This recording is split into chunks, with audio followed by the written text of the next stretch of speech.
to, as you might have guessed, continue on our theme of levels of annotation.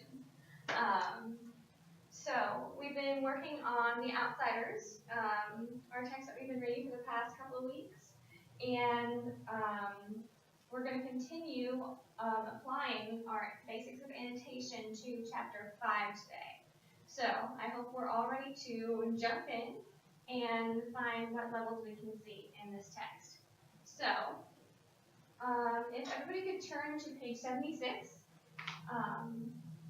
And we'll just fast forward really quick to where we are in the story. So Ponyboy and Johnny, they've already been in the fight with the Socs. Johnny has killed Bob, they've run away, and now they're hiding in this abandoned church in the middle of the countryside. So we're just going to jump right into this really meaty paragraph here. So if somebody could just read this aloud for me really quick, that would be awesome. Thank you. Johnny and I never went to the front of the church. You could see the front from the road, and sometimes farm kids rode their horses by on their way to the store. So we stayed in the very back, usually sitting on the steps and looking across the valley. We could see for miles, see the ribbon of highway and the small dots that were houses and cars. We couldn't watch the sunset since the back faced east, but I loved to look at the colors of the fields and the soft shadings of the horizon. Thank you so much. So this is a really packed paragraph. So just like before, we're going to use our 3 different colors of pen. So everybody has 3 different colors that we can use to annotate? Perfect. So let's start with just our first color and look at surface details.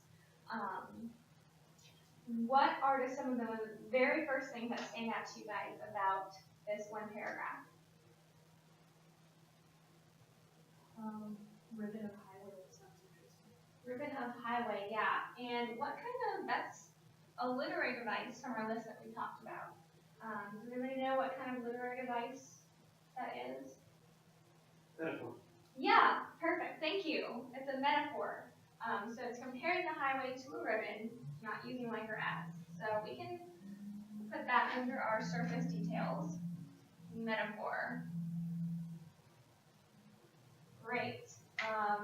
And that metaphor right here is part of a larger literary device. What is Essie Hinton doing in the second half of the paragraph here? She spends a lot of time painting a picture for us in a lot of detail.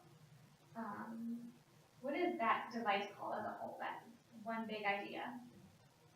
Imagery? Imagery, yeah. Sometimes the basics are where we need to go first.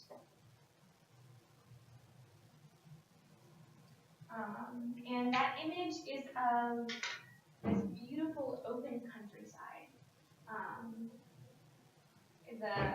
They're so high up on this hill that the houses and cars look like tiny dots beneath them. But there's contrast before this, right? This is such a deep paragraph because there is full of contrast.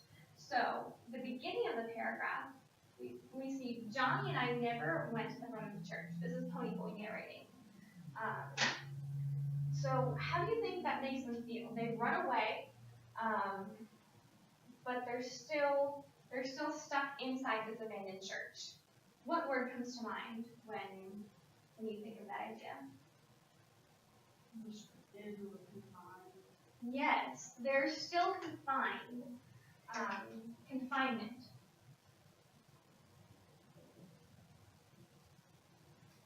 Great. So that's a great start for our surface details. And we already have this big contrast here between the imagery that Essie Hinton creates of this open countryside and Johnny and Ponyboy's confinement up here.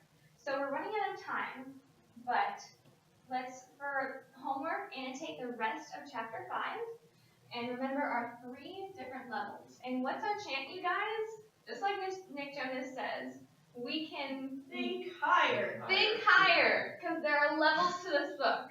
We're going to keep on climbing up. We can think higher with our 3 different levels. Awesome. Thank you guys so much, and we'll see you tomorrow.